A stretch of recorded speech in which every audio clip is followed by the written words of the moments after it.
Hello बच्चों, चलिए प्रश्न को पढ़ते हैं और समझते हैं। एक सिक्का उछाला जाता है। यदि चित्त, या फिर यहाँ लिखा हुआ है, चित्त आने की स्थिति में एक पासा फेंका जाता है तथा पट्ट आने की स्थिति में सिक्के को पुनः उछाला जाता है, तो निम्न का वर्णन कीजिए। हमें वर्णन करना है। कम से कम दो पट्ट प्राप्त होते हैं। प्रश्न को हल करने से पहले प्रश्न के लिए हम मुख्य अवधारणा लिख लेते हैं। तो प्रश्न की मुख्य अवधारणा, जिसकी सहायता से हम इस प्रश्न को हल करेंगे। मुख्य अवधारणा में हम प्रतिदर्श समष्टि को समझेंगे और उसी की परिभाषा लिखेंगे। तो देखिए, मैं परिभाषा लिख देता हूं कि यादृच्छा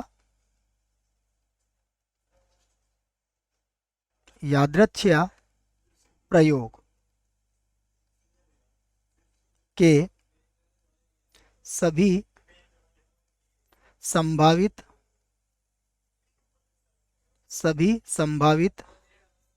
परिणामों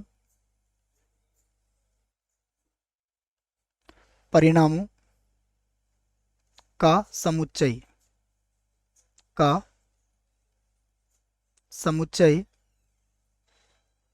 प्रतिदर्श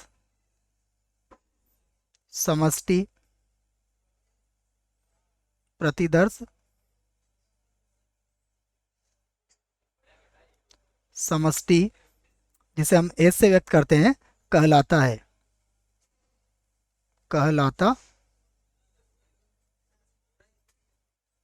तो ये हमने प्रतिदर्श समष्टि की परिभाषा यहाँ पर लिख दी है। क्या लिखा है कि यादृच्छा प्रयोग के सभी संभावित परिणामों का जो समुच्चय होता है उसे प्रतिदर्श समष्टि कहते हैं, जिसे हम एस से व्यक्त करेंगे। अब यहाँ देखिए, हम बनाते हैं इसका प्रतिदर्श समष्टि, अर्थात प्रश्न के लिए हम सबसे पहले एस को बनाएंगे। देखिए क्या कहा गया है, एक सिक्का उछाला जाता है और सिक्के पर अगर चित्त प्रकट होता है, सिक्के पर अगर चित्त प्रकट हुआ तो क्या करना है, एक पांसे को फेंका जाएगा। अर्थात पांसे पर क्या आ सकता है, एच के साथ एक हो सकता है, एच के साथ दो, एच के साथ में तीन आ सकता है, एच के साथ में चार आ सकता है, एच के साथ में पांच आ सकता है और एच के साथ में छह भी आ सकता है। यहाँ तक तो हो गया। तथा पट्ट आने की स्थिति में सिक्के को पुनः उछाला जाता है। अब मान लीजिए सिक्के पर चित्त की जगह क्या आया, पट्ट आया, तो टी के साथ क्या हो सकता है, एच आ सकता है, या फिर टी के साथ टी भी आ सकता है। ये हमने लिख लिया है यहाँ पर। अब देखिए क्या कहा गया है कि हमें बताना है कम से कम दो पट्ट प्राप्त होता है, वर्णन करना है हमें। तो कम से कम यहाँ पर लिख लेते हैं, कम से कम क्या चाहिए हमें, दो पट्ट।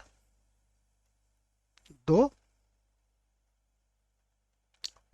कम से कम दो पट्ट के लिए हमारे पास क्या स्थितियां बनेगी, देखो कम से कम दो पट्ट में देखो हमें चाहिए दो पट्ट ये यहाँ पर भी बच्चों हमने गलत लिख दिया है इसको, मैं इसको एक बार और लिख देता हूँ। देखो यहाँ टी के साथ एच आएगा और टी के साथ टी भी यहाँ पर आ सकता है, इसको मैं फिर से टी लिख देता हूँ। देखो तो कम से कम दो पट्टे में हमें केवल एक ही स्थिति नजर आ रही है कि पहले बार में भी पट्टा आ जाए और दूसरी बार में भी पट्टा आ जाए। यही हमारे प्रश्न का उत्तर होगा। आशा करता हूँ आपको इस प्रश्न का उत्तर समझ में आया होगा। धन्यवाद।